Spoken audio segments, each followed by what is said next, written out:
my dream. Must have been fun for them though, because both of them were very successful college athletes in their own right. They have master's degrees. They are now teaching and coaching themselves.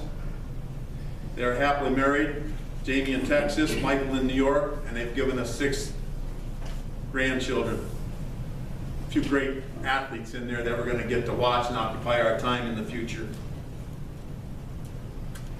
Tremendous honor that I'm having tonight. I'm getting to share with her and our family. Would not have been impossible without people in my life. Above all, I want to thank God for the blessings that He's given us and for all the wonderful things that have occurred during that journey. I want to thank Linda, who I met here at Carlson. You already know that.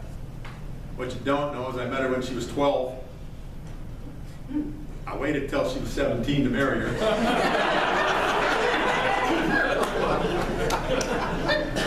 We believe that God called us into the coaching profession as our ministry to make a difference in the lives of young people. What she doesn't know is that I could not have made it without her. She has spent 44 anniversaries on the football field with me.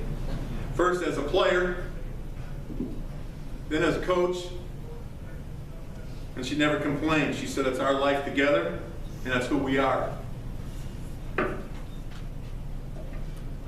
Linda is not the wind beneath my wings. She is the constant confidence that has made me strong during this journey.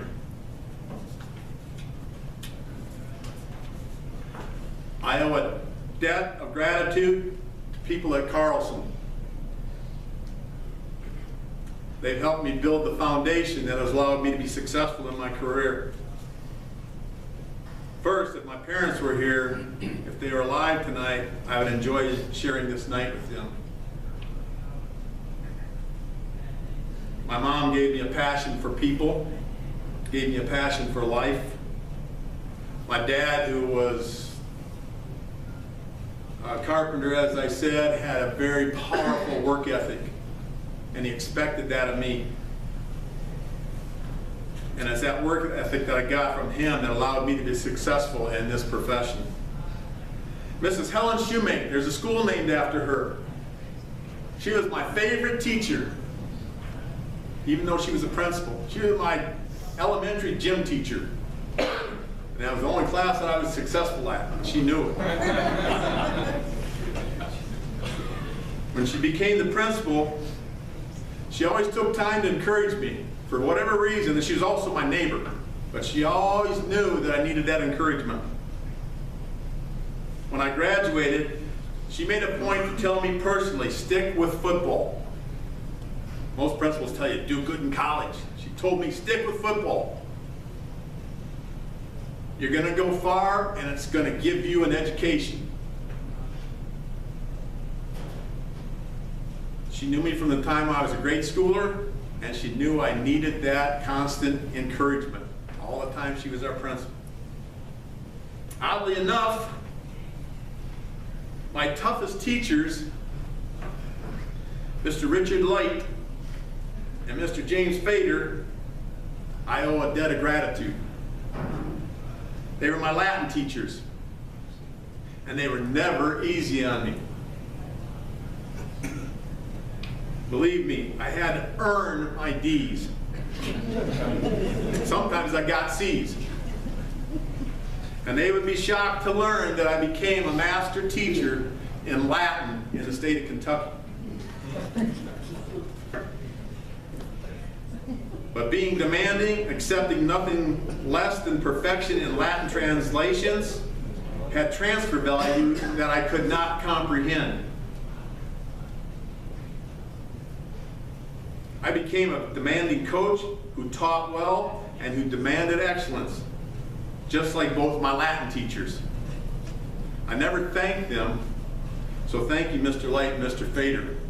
It's amazing what I learned from them, and I didn't even know it.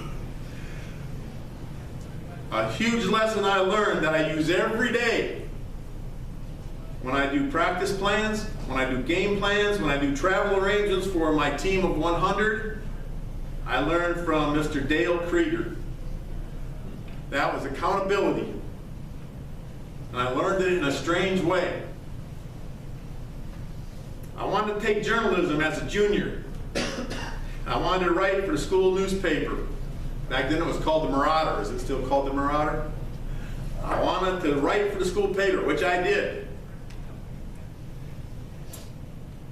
Mr. Krieger said that he would recommend me, but he wanted me to remember, if you do not do your assignment, or if it's late, the sports page in the school newspaper under your byline will read, Mick Caba fails to do his assignment. Then everyone in Carlson High School will know Mick Caba cannot be counted on. That was his words. Talk about a lifelong lesson taught in a moment. Thanks, Dale Krieger. Teachers and parents, words are powerful. Dale Krieger knew that. And whenever I think about accountability, crazily, I think of Dale Krieger. And I told that to Mr. Baker, the teacher, who's my longtime friend, that I do think of Dale when things like that come up. Lastly, I want to thank my coaches in football, the late Jim Morgan and Chuck Unseld. By today's standards, they didn't know a lot about football. And I don't say that in a negative way. The game has changed. But they were what the heart of coaching the game is still all about. Relationships. They cared about us. They were passionate about the game and about preparing us to win. They were tough and they were demanding. At least they were on me. And they made me want to play in every practice and in every game, which wasn't hard for me, but they made our teams want to play hard. And they made me enjoy the camaraderie of my teammates. Almost 50 years later, I was thrilled to see Steve Bolter, who was my teammate, walk through the door. I liked being around my coaches.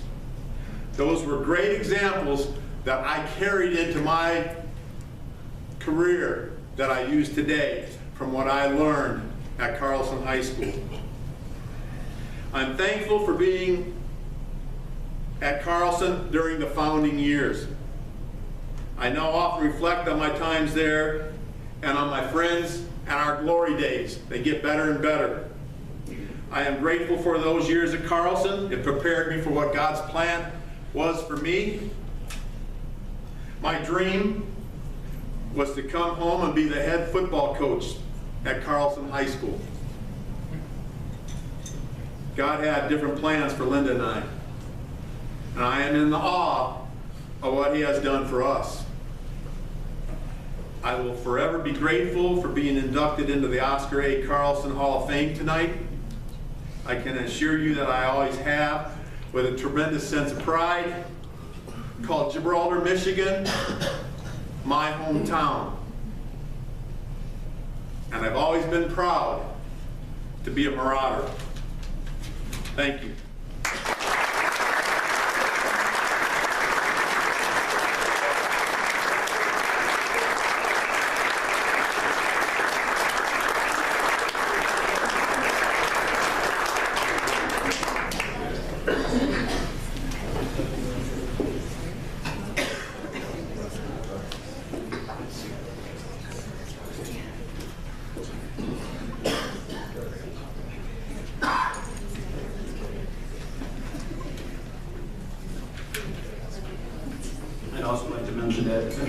Mr. Caba also traveled quite a way from New York to join us tonight, so it's great to see that these honorees are willing to come back home to accept their awards.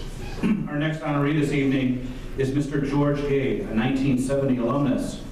After leaving Carlson High School, Mr. Gay went on to West Point, where he's a 1974 graduate of the United States Military Academy at West Point.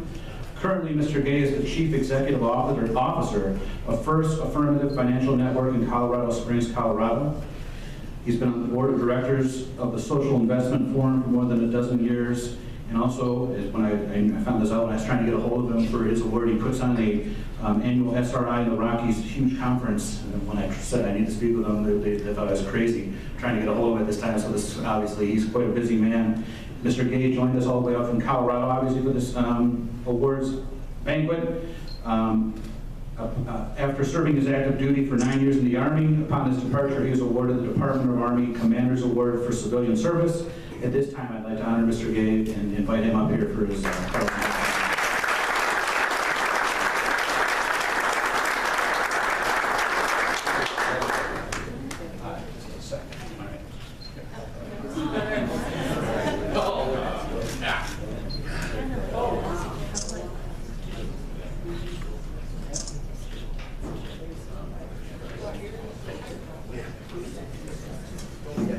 So I know that you didn't laugh too much, Mick, because I imagine you can't fit into yours either. I figured out when I pulled this out and actually did try to put it on, and then I did the math in my head. And I figured out that I weighed only 2/3 as much when I bought this sweater as I do today. And I don't anticipate that I'll fit it again, but I'll work on getting closer. But this is very special to me. I've given enough speeches to know that when you're third,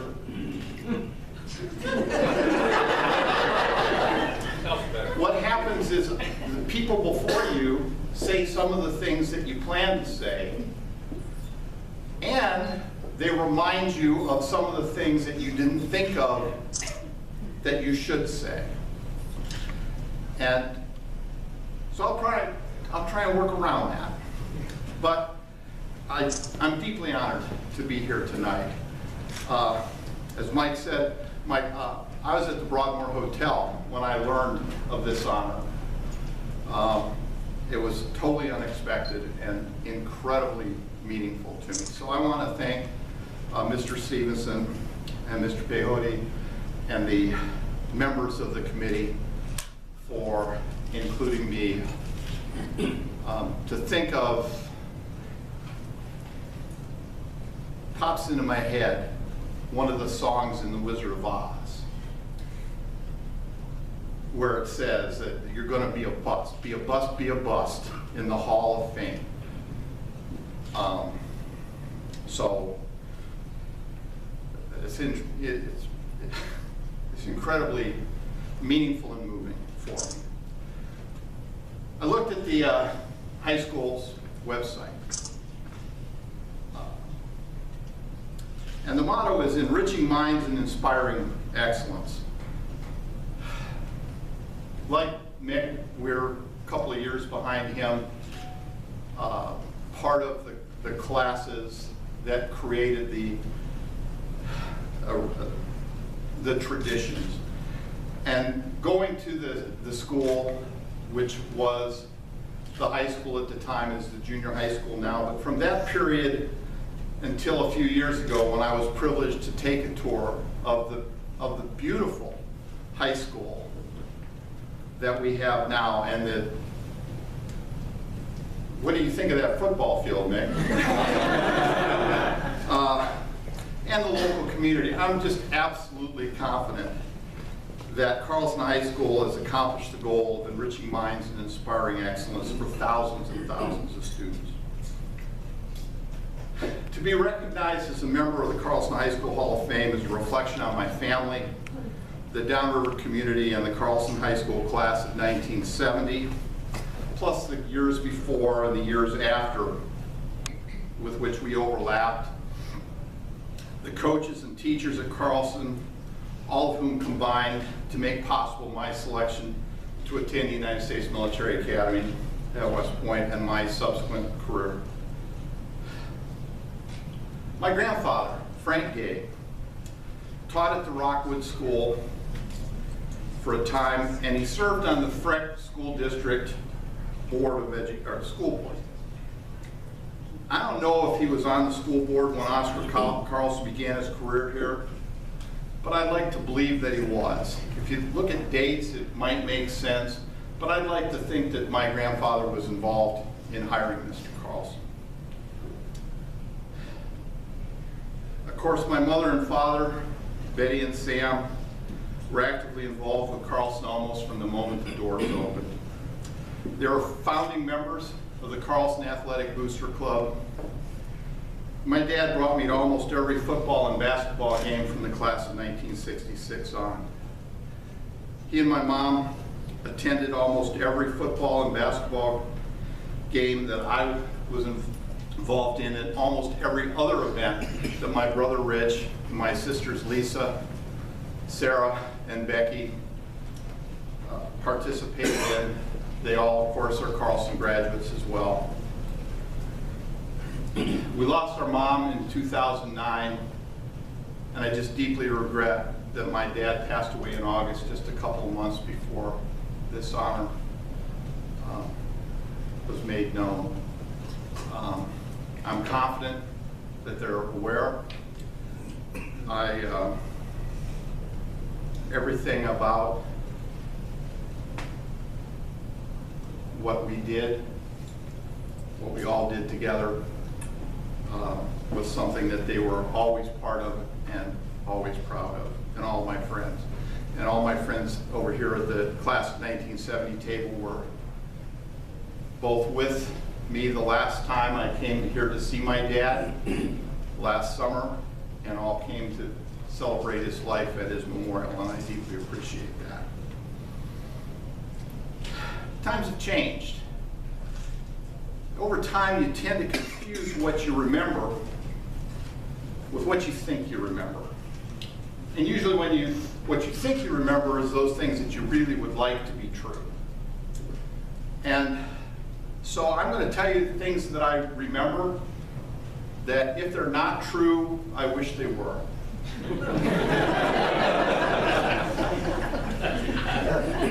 And the first thing I did verify with Vicki, Mr. Carlson was our principal at Freck and at Barrow School when we got started.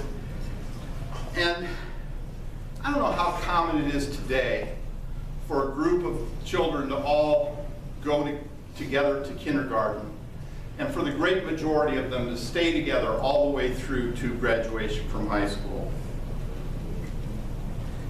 But I remember well that East Rockwood contingent of the class of 1970, starting at Freck School, the brick school, which is gone now, Vicki Gerbeau, Eric Dean, Mary Merzak, Charlotte Coffey, Carol Polishak, who's, I should mention, Carol's brother Mike was the first Academy graduate from Carlson. He went to the Air Force Academy.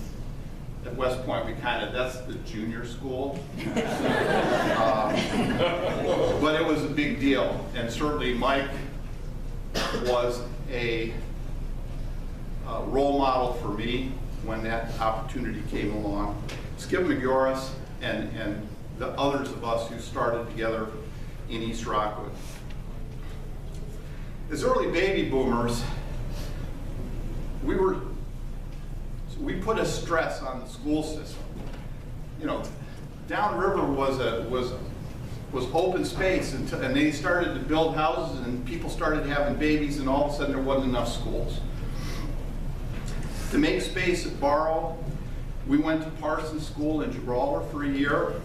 We went to Chapman School in Rockwood for a year, and those experiences, along with Little League Baseball, caused us to get to know the other members of the class of 1970 earlier and better than many high school classes do. We then got to spend 5 years together in the brand new high school from the 8th grade through the 12th. At that point in time, Carlson was full. It was a brand new school, it was full. Some of us went to school in the mornings, some of us went to school in the afternoons. When I went in the morning and didn't have football or basketball practice until 5 or 6 o'clock at night, I just hung out at the school the rest of the time.